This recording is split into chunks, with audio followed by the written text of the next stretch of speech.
friends, Vishal Chhabra Academy once again welcomes you all. As we are doing class 10 carbon and its compounds, in the last part, in the previous part, we have done about the chain and branches and rings. मैंने benzene ring के बारे में भी बताया था. 2-3 question answers है जो page number 61 में जो NCERT है वो हमने करे थे. सैचुरेटेड और अनसैचुरेटेड हाइड्रोकार्बन्स का भी हम लोगों ने डिफरेंस पढ़ा था. तो आज हम पेज नंबर 65 से प्रोसीड करेंगे. Will you be my friend? Carbon seems to be a very friendly element. So far we have been looking at compounds of the carbon and hydrogen. Carbon जो है वो एक बहुत फ्रेंडली एलिमेंट है. आपको मैंने पिछली बार बताया था कि कार्बन जो है वो कैटिनेशन की प्रॉपर्टी करता है, वो कोवेलेंट बॉन्ड्स बनाता है, चेन्स बनाता है, जिसकी वजह से क्या होता है कि कार्बन के बहुत सारे कंपाउंड्स बन जाते हैं. ठीक है, ये बात हमारी डिस्कस हुई थी. तो but carbon also forms bonds with other elements also. तो ये भी मैंने बताया था कि जो कार्बन है वो और अदर जैसे कि सल्फर हो गया, नाइट्रोजन हो गया, हेलोजेंस हो गए, हेलोजेंस में क्लोरीन और ब्रोमीन हो गया, तो इनके साथ ऑक्सीजन के साथ भी बहुत सारे कंपाउंड्स बनाता है.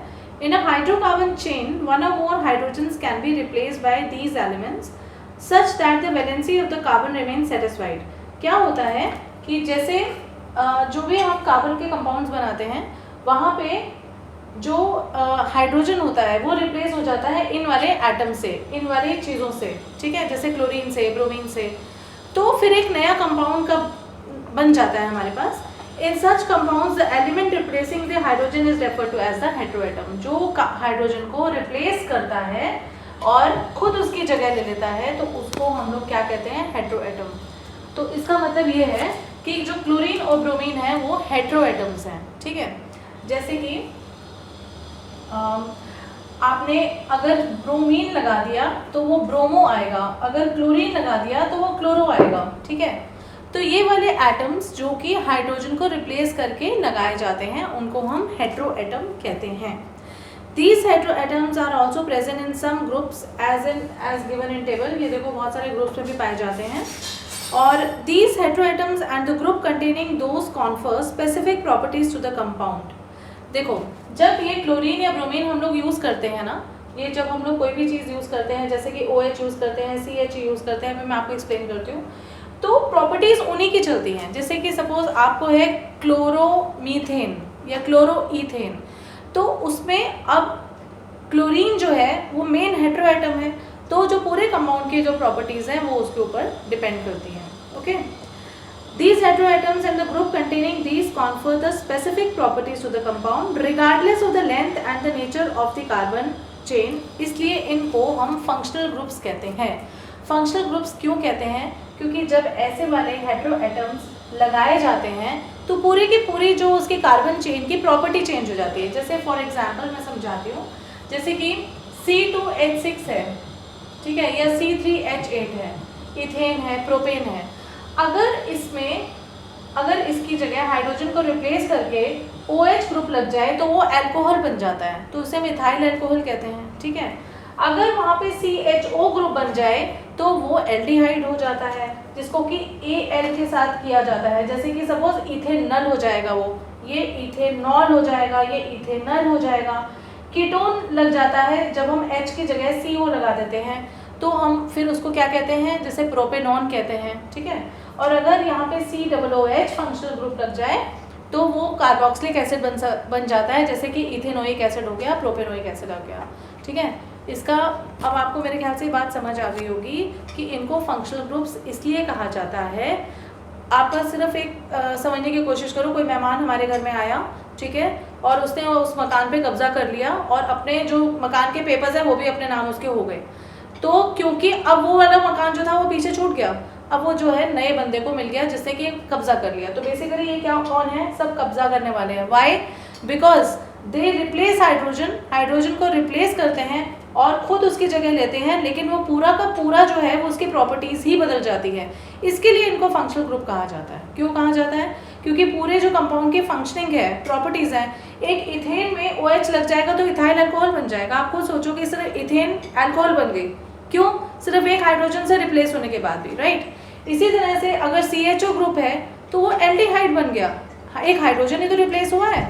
ठीक है, लेकिन वो क्या बन गया, एल्डिहाइड. इसी तरह से कीटोन बन गया अगर CO ग्रुप लग गया.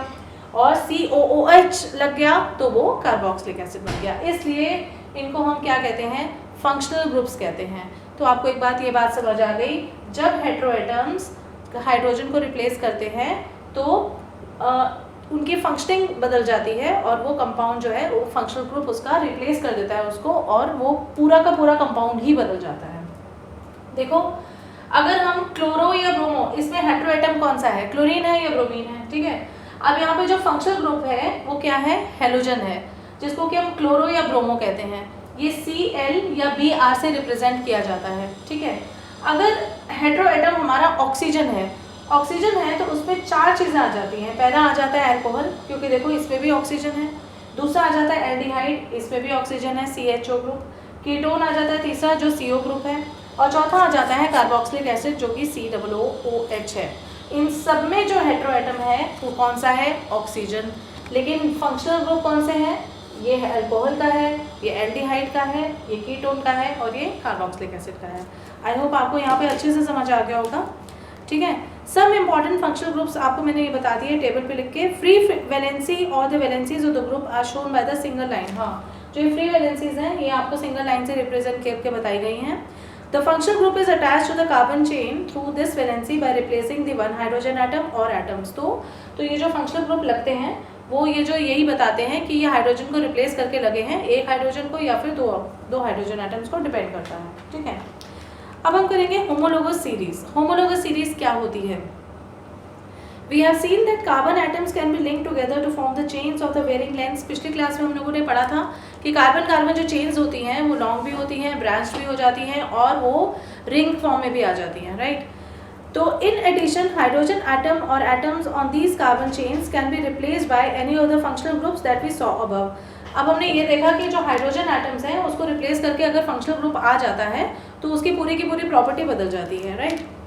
अच्छा, the presence of the functional group such as the alcohol dictates the properties of the carbon compound. अब वो कार्बन कंपाउंड जो कि एक इथेन होता था, लेकिन OH के फंक्शनल ग्रुप होने से वो अल्कोहल बन गया है, ठीक है। अगर ये CHO लग गया है तो एल्डिहाइड बन गया है, अगर CO लग गया है तो कीटोन बन गया है, और अगर COOH लग गया है तो वही एक एल्डिहाइड ग्रुप, वही जो इथेन या मीथेन या जो भी था वो जो है वो अब एक क्या बन गया है, एसिड बन गया है, सिर्फ एक हाइड्रोजन को रिप्लेस करने से और इनके लगने से, राइट। अच्छा, for example the chemical properties of CH3OH, C2H5OH, C3H7OH and C4H9OH are very similar। देखो CH3OH का मतलब हो गया मिथाइल अल्कोहल, मिथाइल अल्कोहल के बाद आ गया हमारा इथाइल अल्कोहल C2H5OH, फिर आ गया C3H7OH, ठीक है, इसी तरह से सो ऑन। अब आप देखोगे कि इन सबके लास्ट में पीछे हाइड्रोक्सिल ग्रुप है, लेकिन ये सारे सबकी प्रॉपर्टीज सेम है। क्यों सेम है? क्योंकि उनका फंक्शनल ग्रुप सेम है, चाहे वो मिथाइल अल्कोहल है, चाहे वो इथाइल अल्कोहल है, चाहे वो प्रोपाइल अल्कोहल है, लेकिन उनकी प्रॉपर्टीज सेम है because they share the same functional group, right. Hence, such a series of compounds in which the same functional group substitutes for the hydrogen in a carbon chain is called homologous series। और ऐसी वाली series जिसमें कि same functional group use होता है उसको हम क्या कहते हैं? Homologous series. क्या कहते हैं? Homologous series. और ये हर किसी में होती है, ठीक है। अगर आप एल्डिहाइड कर रहे हो, इथेनल, प्रोपेनल, ठीक है, ब्यूटेनल, तो वो भी सब एक सीक्वेंस में है कार्बन एटम के नाम नंबर से। मतलब जैसे कि वो तो हमारा जैसे ये है सपोज C, ये है CH3OH। अब देखो इसमें C का क्या है, कार्बन एक है, तो इसलिए हमने मिथ वर्ड यूज करा, लेकिन क्योंकि फंक्शनल ग्रुप OH है तो ये क्या हो गया? Methyl alcohol, right. तो अब जैसे ये C2 है तो ये इथ होगा, लेकिन क्योंकि फंक्शनल ग्रुप इसमें क्या है, हाइड्रोक्सिल ग्रुप है, OH का है, तो ये क्या हो जाएगा? इथाइल अल्कोहल, ठीक है। कार्बन एटम्स की काउंटिंग जो करेंगे वो मिथ और इथ डिसाइड करेगी, और फंक्शनल ग्रुप जो है वो पूरे कंपाउंड का नाम डिसाइड करेगा, ठीक है। और इस वाली सीरीज को जिसमें कि इंक्रीजिंग ऑर्डर में कार्बन एटम्स बढ़ रहे हैं लेकिन फंक्शनल ग्रुप सेम है, तो ऐसी वाली सीरीज को हम क्या कहते हैं? होमोलोगस सीरीज, ठीक है। फिर भी कोई क्वेरीज हो, कुछ समझ ना आए तो प्लीज पूछ लेना। Now let us look at the homologous series that we saw earlier in this table. If we look at the formulae of successive compounds like CH4 and C2H6, अब देखो एक चीज नोटिस करने वाली है, जैसे सपोज CH4 है, ठीक है, उसके बाद है C2H6, उसके बाद है C3H8। अगर आप इसको नीचे इसका ग्रेडेशन देखो तो एक से दूसरे में जो डिफरेंस है वो कितना है, CH2 का। देख रहे हो कि देखो एक कार्बन बढ़ रहा है और 2 हाइड्रोजन बढ़ रहे हैं, यहाँ पर भी एक कार्बन बढ़ रहा है, 2 हाइड्रोजन बढ़ रहे हैं। तो मतलब जो डिफरेंस है एक होमोलोगस सीरीज में सक्सेसिव में, तो वो किसका है, CH2 का। ओके अच्छा कैन यू अच्छा अब आप एक बात बताओ, can you find out the difference in the molecular masses also. Obviously अगर आप ये खुद देखो कि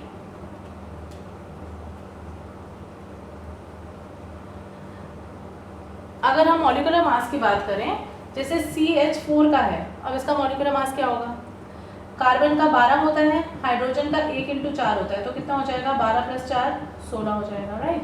अगर हम इसके नेक्स्ट को देखें, C2H6 को देखें, तो कार्बन का 12 दूनी 24 हो जाएगा, प्लस 1 × 6 कितना हो जाएगा, 30 हो जाएगा, ठीक। ऑब्वियसली तो मॉलिक्यूलर मासेस में भी तो डिफरेंस है ना, तो कितना फर्क है, CH2 का, मतलब एक कार्बन का और एक 2, 14 का ही फर्क है। 30 और 16 में कितना फर्क है, 14 का फर्क है। क्यों, क्योंकि CH2 का डिफरेंस है। अगर हम आगे भी जाएंगे ना, जैसे C3H8, तब भी क्या हो जाएगा, 12 × 36 + 8 44। अब इनमें फिर 14 का फर्क है। अब आप देख रहे हो कि जैसे हम नीचे जाते हैं CH4 फिर C2H6 C3H8 में, तो उसमें CH2 का फर्क है। अगर हम मॉलिक्यूलर मास निकाल कर भी देखें तब भी एक सक्सेसिव जो नंबर है, मतलब एक सक्सेसिव जो एल्केन है उसमें भी CH2 का फर्क है मॉलिक्यूलर मास को अगर कंसिडर किया जाए तब भी। ओके अच्छा, इसी तरह से जो सीरीज होती है, होमोलोगस सीरीज होती है, वो एल्कीन्स की भी होती हैं। इथीन, उसमें क्या स्टार्ट हो जाएगा, इथीन।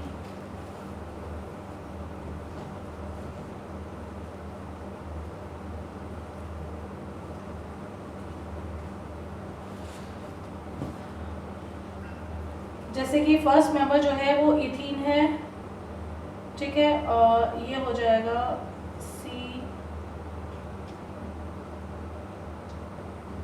जैसे C3H6 है, C4H8 है और C5H10 है, ठीक है। इनमें भी अगर आप फर्क देखो तो आप कितना देखोगे, CH2 का फर्क है। मतलब जो एल्केन सीरीज थी, मीथेन, ईथेन, प्रोपेन, ब्यूटेन, यहाँ पर भी मीथीन तो है ही नहीं, खैर ईथीन, फिर उसके बाद क्या आ जाएगा, प्रोपीन, फिर आ जाएगा ब्यूटीन, फिर आ जाएगा पेंटीन। इनमें भी देखो आप CH2 का ही फर्क है, दोनों में एक कार्बन और 2 हाइड्रोजन का फर्क है। ओके, ऐसे ही एल्काइन सीरीज में भी है। अगर आप उसमें भी आ जाओ, एल्काइन सीरीज में भी आ जाओ, तो इथाइन हो गया पहले, ठीक है, फिर प्रोपाइन हो गया,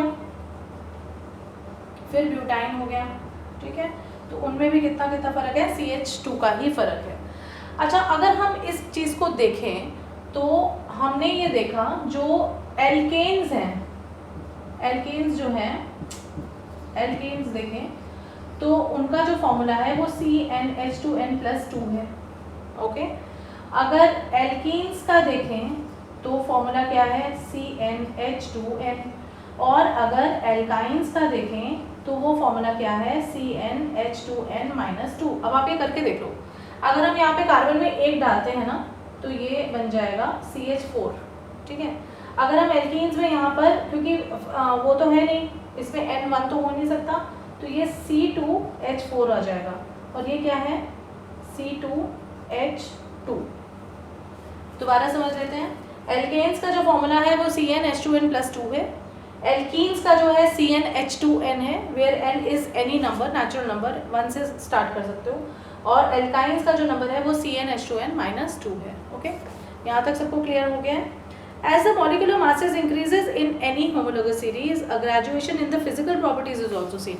जैसे हम लोग इस सीरीज में आगे बढ़ते हैं, इस होमोलोगस सीरीज में आगे बढ़ते हैं, तो प्रॉपर्टीज में भी फर्क आता है नेचुरली, ठीक है। This is because the melting points and the boiling points increase with increasing molecular mass. जब हम नीचे जाएंगे, ये सीरीज बढ़ती जाएगी, तो ऑब्वियसली क्या होगा, मेल्टिंग एंड बॉइलिंग पॉइंट्स भी इंक्रीज होंगे, इनको मेल्ट करना, गलाना भी मुश्किल होगा और उसको उबालना भी मुश्किल होगा, ठीक है। Other physical properties such as the solubility in a particular solvent also show a similar gradation. इसी तरह से इनकी जो और फिजिकल प्रॉपर्टीज़ है, जैसे सॉल्युबिलिटी मतलब घुलनशीलता, तो उस पर भी चेंजेस आएगा। लेकिन the chemical properties which are determined solely by the functional group remain similar in homologous series. तो सबसे पहले जो इम्पॉर्टेंट बात यह है कि ऑल्दो मॉलिक्यूलर मासेस चेंज हो रहे हैं, मेल्टिंग और बॉइलिंग पॉइंट्स चेंज हो रहे हैं, लेकिन इनकी केमिकल प्रॉपर्टीज क्यों सेम रहती हैं? क्योंकि इनके फंक्शनल ग्रुप सेम है। अब ये एल्केन्स है ना, तो सारे एल्केन्स हैं। अगर ये एल्कीन्स हैं तो ये सारे एल्कीन्स हैं। अगर एल्काइंस हैं तो सारे एल्काइंस हैं। अगर ये अल्कोहल्स हैं तो सारे अल्कोहल्स हैं। क्योंकि इनकी फंक्शनल ग्रुप अगर सेम है तो there chemical properties will remain same. ठीक है, तो आज के लिए इतना ही। आई होप आपको सब अच्छे से समझ आ गया होगा। कोई फिर भी प्रॉब्लम रहे तो you can ask me any time, and please do not forget to like, share and subscribe my channel. Take care, bye bye.